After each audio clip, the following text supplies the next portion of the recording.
USC shatters a new program record. Flau'jae Johnson hits a milestone, and a whole lot more. Women's college basketball, day 9, starts now. Quita Loves Sports. It is in the name. What is up, awesome people of the internet? Y'all, camp day games are not just for the WNBA. They are for college as well. Yesterday, number 7, LSU held what they called a field trip game, which is a very, very early game geared towards primarily kids to attend.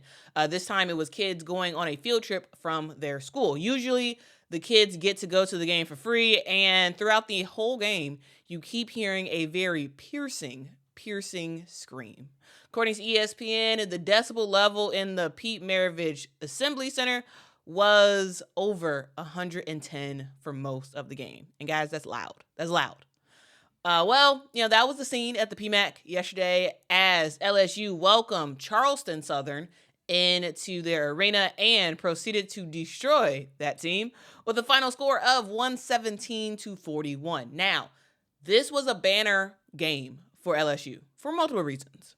As we saw junior Flau'jae Johnson dominate again, finishing the game with a double-double, 18 points and 10 rebounds. She also surpassed 1,000 career points in her college career in just 75 games. Very, very, very great start for the junior, Flau'jae Johnson. And it wasn't just Flau'jae, guys. Anissa Morrow is back in her 2020 bag, finishing the game with 21 points and 20 rebounds.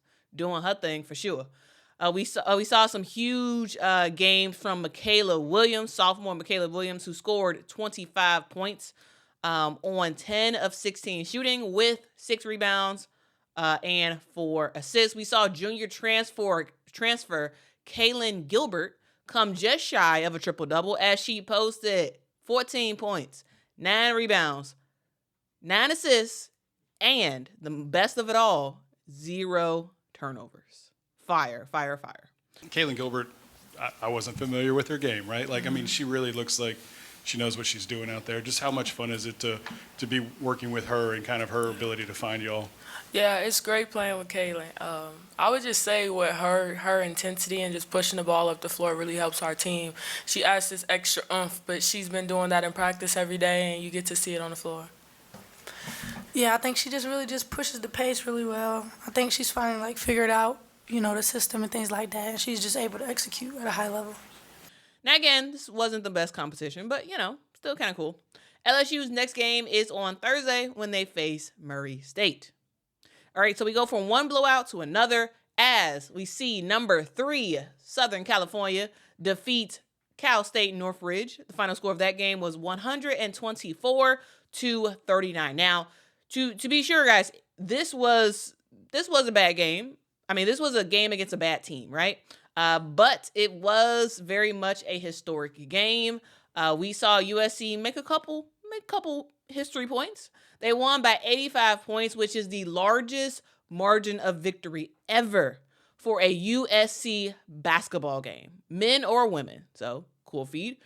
They also scored the most points in program history for the women's program, which, again, cool points. We also see the team record the most three-pointers in a game since 1988 when they hit 17 three-pointers. So, again, awesome. And then finally, you have your head coach, Lindsey Gottlieb, record her 300th career win. Shout out to Lindsey, Coach Lindsey, for that. That's kind of cool. So lots of milestones in that one game for USC. And all I could think about in this game was all gas, no brakes. To me, that was the motto of this game. That's literally what happened from the starters to the bench. It was fast break after fast break. It was bucket after bucket as 5 players for USC reached double figures. We saw sophomore Juju Watkins with 21 points, 9 assists, and 6 steals. We saw senior transfer Kiki Ira-Afen with 15 buckets. We saw a senior transfer Talia Von Oelhoffen with 13, and freshman Kennedy Smith with 10 points and 5 steals, and Avery Howe with 11 points, and Kylie Heckel with 14 points. Y'all, these freshmen are doing their thing for USC. We will see USC take on Santa Clara on Thursday. I've had so many good, dedicated, incredible assistant coaches. And what is this, my 15th year of being a head coach? And I said this last year when we won the Pac-12 championship. None quite like this one. None quite as selfless, as hardworking, as diverse in thought, but really completely mission-driven. And what I get to do, I've told you guys before, from the day I graduated college, I was 21 years old and I got my first job offer to coach basketball. And I've been coaching basketball every single day for my professional life. Hell yeah! And there has not been one single day where I haven't thought at one time, I can't believe I get paid to do this. I've been sad, I've been mad, I've been happy, I've been everything in between, but always, always grateful. And I mean what I say. Like, I never thought I'd necessarily coach women's college basketball again, but it has been the honor of my lifetime to be the coach here and to do what we're doing here together. So I really do appreciate that.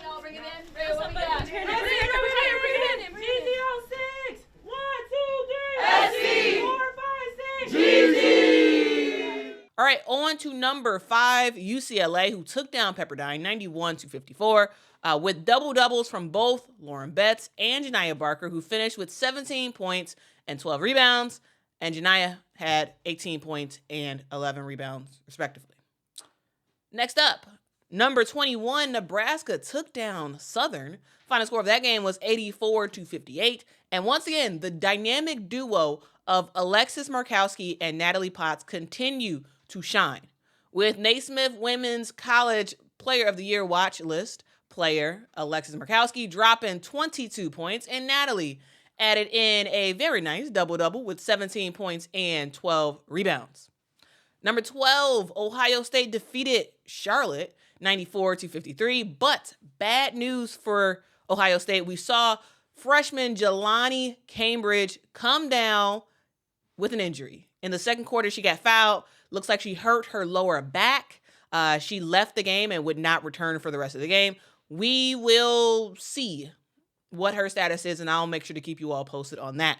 Luckily for Ohio State, they did have junior transfer Chance Gray step up and step out, finishing with a career-high 31 points in this game, including 9 three-pointers, which ties Ohio State's record for three-pointers in a game, when Kelsey Mitchell hit 9 three-pointers in 2015. Yes, the Indiana Fever Kelsey Mitchell. That Kelsey Mitchell. Yeah, she played for Ohio State, if you did not know. If you did not know, she was a legend at Ohio State. Easy. Chance. Come on up. All right, next up, we got number 14, North Carolina, who took down North Carolina A&T. The final score of that game was 66-47. We saw freshie Layla Hull do her thing, coming off the bench and leading the team in scoring with 14 points. All right, next up, we got number 15, West Virginia, who won the backyard brawl when they took down Pitt 82-54. More on the backyard brawl in a second if y'all are like, what? In this game, we saw JJ Kennerly struggle big time when it comes to being efficient. She was 0 for 10 from the three-point line. Like, she was struggling, but she still did get some field goals to finish the game with a team-high 17 points. Now, if y'all are still hung up on the term backyard brawl, if you're like, hey, you're insulting, one of these teams. No, I'm not. This is a rivalry. This is a sports rivalry thing between Pitt and West Virginia. If y'all don't believe me, check Wikipedia. It literally has its own Wikipedia page for the backyard brawl.